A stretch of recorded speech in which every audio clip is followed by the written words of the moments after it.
So the normal hierarchy in the car world is as follows: EVs, Teslas, pickup trucks, Fords, Porsches, ultimate driving machine. But when it comes to full-size SUVs, there's GM and everybody else.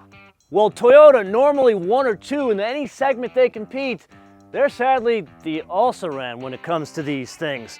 So a farmer from Western Michigan came up with a genius idea. Let's take a vehicle that was meant for the trash heap and make it rise from the ashes like the phoenix.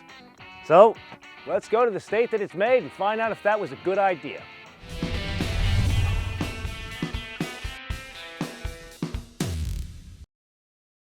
A farmer? Let me tell you about our beast. And I call it a beast because we start with our 3.5 liter V6 twin turbo engine. And we made it into a one motor hybrid. And that's standard on this vehicle. And what makes it unique, apart from anything else we have, is that it is a mechanical system. So the one motor, instead of our two motor system, is taking the motor out of the transmission and put it between the engine and the transmission. That allows us to bump up our torque to 583 foot-pounds, also our horsepower to 437. But we combined it with our 10-speed automatic transmission, which allowed us to have our multi-train selector, our MTS, in there. And for me, what's great about the MTS is we've tuned the transmission to work with our new rear differential that is a locking differential in our Pro.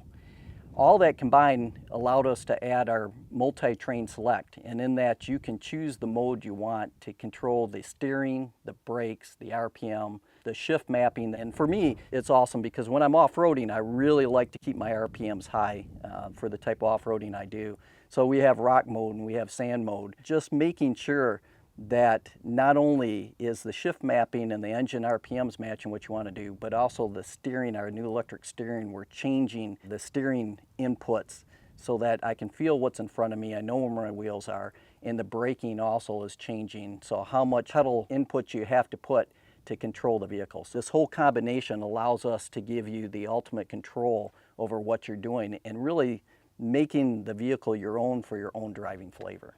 So the good news is we are driving the Sequoia in the state that it is constructed. The bad news is, what do they say about Texas? Everything is bigger here, including the weight. 5,890 pounds, or depending on how you express your weights and measures, 2,671 kilograms. Now, something incredibly important to point out. If this were the basic SR5, which is also a hybrid, two-wheel drive, it would be 630 pounds less.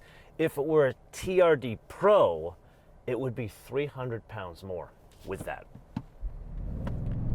Oh, almost 6,000 pounds. It gets up very well. We kind of knew that from the Tundra. Actually, you know what? Let's slow down. That is way too fast, even on back Texas country roads. That is unusually good acceleration. The way it delivers power, I would say, is immediate, but it's not just the twin turbocharged V6 with the hybrid. I would argue it's a big function of the 10-speed automatic. We learned in the Tundra that it not only shifts gears kind of seamlessly, but it works in conjunction with the hybrid system, because remember, it's not the same like parallel hybrid setup as in Priuses, where it's two motors up front off to the side of the engine. This sits between the engine and the transmission, and I would argue that placement gives it a bit more get up and go. I drove it on the freeway system up from Dallas into Eagles Canyon Raceway, and the passing power was unusually good. I will say I've not confirmed with Mike Sweers yet if that noise is manufactured or indeed real. To me, it sounds manufactured. I would love a little bit more of a growl. I think that's one of the things I would miss from the V8. I think the big takeaway here from this experience, I don't feel that I'm starved for power. Even with something that's almost 6,000 pounds, I feel there's more than adequate power here. I wouldn't say this is, oh my God, a TRX or a Raptor competitor, but it's good. It's unusually good in the way it delivers power. What gets a farmer excited? Welding. And as we talk about welding, we have to start with the new platform. Our new platform, F1 platform, is the best parts of Land Cruiser and Tundra put together. Kind of a love child. And when we talk about the welding in the frame, we needed to reduce mass. and we need to improve strength and anti-corrosion. So we created a new process called Dejema Welding. Dejema is kind of a Jinglish term. It stands for island blanking. So we're literally blanking out sheets of thicker metal and putting it with thinner metal, which doesn't sound like a big deal, but you can only weld a certain amount of gap and a thickness as being different. So a normal traditional welding process, and I started out in welding, normal process, you have limitations, and we violate every rule we have in welding. Usually we patchwork a frame together. This way we put the strength where it needs to be. So we created a new laser welding process with a new welding wire to control splatter. And the end result is we have a lighter frame and a stronger frame. Now let's focus on driving dynamics, and here I would argue it's more important in an almost 6,000 pound truck than a Porsche, because there's a lot more work that has to be done here to make this thing somewhat composed on a road or even off-road. And one of the big changes we learned in the tech review from Mike was this move to a full box frame. It used to be an open seat channel. And what does that mean to us here on, say, driving around on Texas Road?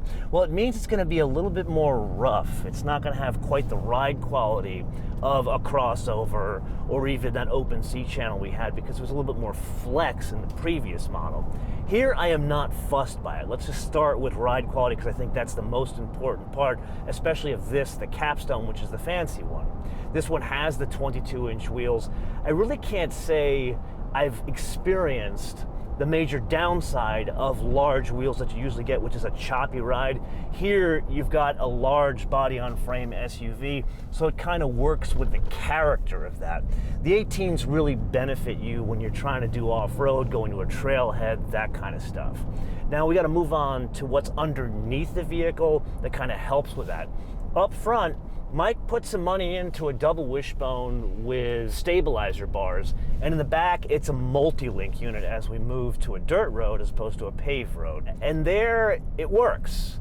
There's composure to a speed. Notice I say to a speed and not to a level.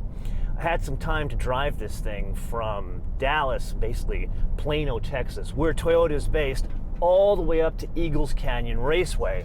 And what I learned there is high speed stability. I mean really high speed. 90 miles an hour, 80 miles an hour, not that I was driving that fast. That's where the composure kind of breaks down. Granted, I wouldn't expect this thing to be a high-speed cruiser, but I could see folks driving this thing at 75, and that is exactly the sweet spot of this thing on the highway. Oh, that's going to take some time to clean, I would say. Then we go on to the brakes. 13.9-inch diameter rotors in the front, much bigger than I would expect. 13.6 in the back. It's 2 piston calipers in the front, 1 piston caliper in the rear. The braking overall, you know, we're kind of on a desolate road here, so let's try an emergency stop. Oh, it pulls a little bit to the right there. What can I say? Body-on-frame SUV. But overall, there is definitely enough stopping power for this length and weight of vehicle. Overall, the steering, it's kind of what you'd expect. It's as direct as we're going to get here. Mike has definitely erred on the side of being more boosted than less boosted, so you don't really feel the weight of the vehicle through the steering.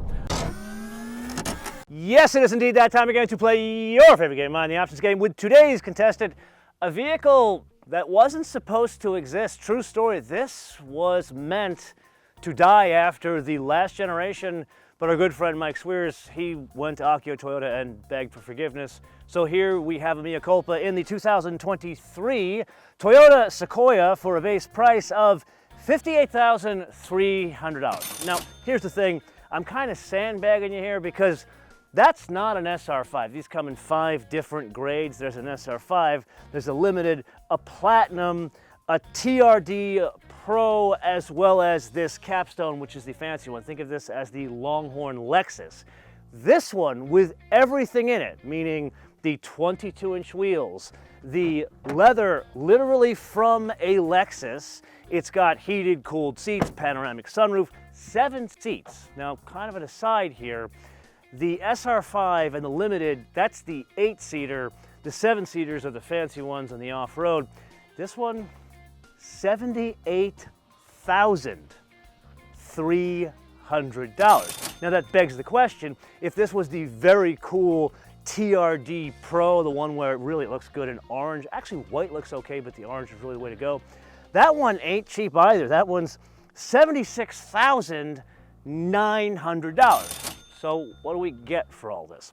Well, for the basic, you think like the Tundra, that can be had as a 3.5 V6 without the hybrid. This can only be had as the hybrid. That's why it starts at about 58 grand. But then all of them, believe it or not, come with a sunroof, a regular sunroof, meaning a small sunroof. All of them come with heated seats. But then one has to get to a platinum to get leather seats, or heated and cooled seats, or a panoramic sunroof. So really, this is kind of a fancy vehicle, even in the basic one, but the basic one is 60 grand. The only thing we have to pay extra for is the destination and handling, not far from where we are right now, in San Antonio, Texas for $1,495, which brings us to a total retail price of built-in $79,745. Overall, the ride and handling is better than I expected. It's exactly what you'd feel in, say, a Tahoe. You don't feel the length of a Suburban in this thing because it really isn't that long. So yes, it's hey now. Yes, 6,000 pounds that we've almost drifted, not on a racetrack. Do not tell the local constable.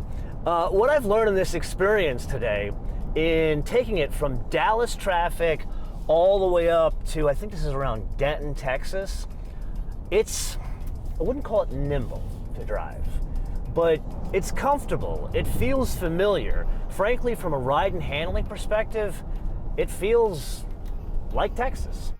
Okay, so why is this important? Well, number one, it takes some of the goodness we experienced in the Tundra, namely the powertrain and an incredibly simple to use UX, and it brings it to an SUV. And then number two, it adds something we've never seen in the Toyota world, and that is, it's actually trying to be a niche player in the segment by making it a bit different than everything else out there, and that's why it stands out. And I would argue the farmer from Michigan, he came up with a good idea here, which brings us to the wish list. And here I have two things. One, I already know the answer is no, so I'm not going to tell you about it because I cover it in a coming interview with Mike Sweers about why he can't take out the rear seat. And then number two, something that I think he should do, which would make the vehicle more competitive, and that is, let's make a version of this that's XL. And it's very simple. We want more storage behind those third seats. But I am just one man, and this is the point of the episode where I turn this around to you guys to opine in the comments below or via our social media. MotoManTV, all one word, MotoManTV, all one word, Facebook, Twitter, and Instagram. And with that, I do want to leave you with a tidbit from behind the scenes on our trip here to Dallas. You see, our good friend Mike, who is a farmer first and an engineer second, he is a fellow cigar aficionado, and he knew of a cigar lounge that was 5 minutes from Toyota's headquarters. But this really wasn't a cigar lounge. This was like the Disney World of the cigar lounge world. It took everything in me to walk out of there without buying everything. So really, I blame Mike for that. Until I see you in the next episode, bis später.